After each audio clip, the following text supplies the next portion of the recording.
ఈ గవర్నమెంట్ కొనుడు ఏందా నాకు అర్థం కాదు. ధాన్యం మీరు లేని పని పెట్టిన మా కేసీఆర్ గారు, మాకు ఇప్పుడు ఆ ప్రెజర్ అవుతుంది అని చెప్పి మా నాయకుడికి ఇంకో కాంగ్రెస్ నాయకుడు ఫోన్ చేసి నిష్ఠూరం ఆడుతూ ఉన్నాడు. ఇది పరిస్థితి ఈరోజు రాష్ట్రంలో.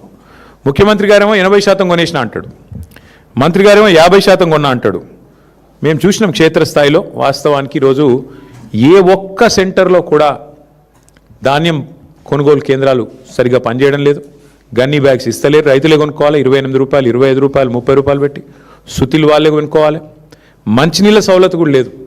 ఇంకా మీదికెళ్ళి వెయిటింగ్ ఛార్జీలు కూడా రైతులే కట్టుకోవాలి. ట్రాక్టర్ లోడ్ చేసుకొని వస్తుండ్రు పాపం. వచ్చినాక ఆడ బయట సెంటర్ బయట నేను నర్సంపేట నా కళ్ళతో నేనే చూసిన, మొత్తం మార్కెట్ యార్డ్ నిండిపోయి ఉన్నది. మరి ఎట్లా ఇది పరిస్థితి అంటే, వచ్చి వారం రోజులైంది సార్, వెయిటింగ్ ఛార్జీలు కడుతున్నాం, రోజుకు 2000 రూపాయలు కడుతున్నాం, రోజుకు 3000 రూపాయలు కడుతున్నాం, లారీ అయితే ట్రాక్టర్ అయితే 2000 కడుతున్నాం.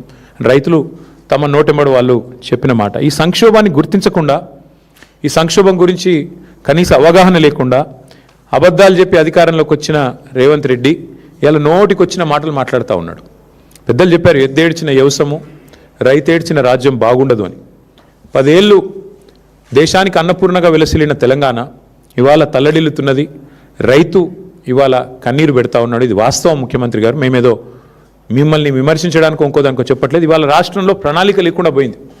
యూరియా దొరకదు, రైతు బంధు వేయరు, మీరు రుణమాఫీ మొత్తం చేయరు, ఆఖరికి పంట కష్టపడి పండిస్తే మీరు ఇచ్చే అరకొర కరెంటుతోని పంట కొనుగోలు చేయరు.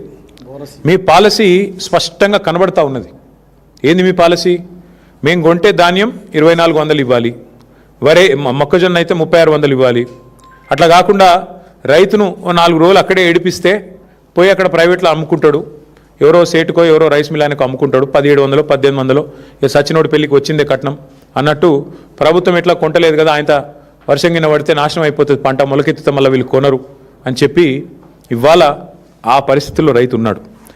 ఇవాళ ముఖ్యమంత్రి గారు ఇంకా కూడా బుకాయింపులతో, బెదిరింపులతో, హుంకరింపులతో, అబద్ధాలతో నెట్టుకొస్తా అనుకుంటా ఉన్నాడు. మేము ప్రభుత్వంలో ఉన్నప్పుడు ఇదే ముఖ్యమంత్రి గారు తరుగు గురించి బాగా మాట్లాడిండు. ఇంత తీస్తారు, అట్లెట్లా తీస్తారు, ఇట్లెట్లా తీస్తారు. ఇవాళ వాస్తవానికి 6 నుంచి 8 కిలోల తరుగు తీస్తూ ఉన్నారు. ఇది వాస్తవం. ముఖ్యమంత్రి గారిని కాంగ్రెస్ పార్టీ నాయకులని ఒకటే అడుగుతున్నా, ప్లేస్ మీరు డిసైడ్ చేయండి, ఏ ఊరు మీరు డిసైడ్ చేయండి, మేము వస్తాం, మా నాయకులందరం వస్తాం. ఏ సెంటర్ కన్నా పోదాం రాష్ట్రంలో. మీరు కొడంగల్ నియోజకవర్గంలోని ఏ సెంటర్ అయినా మేము రెడీ.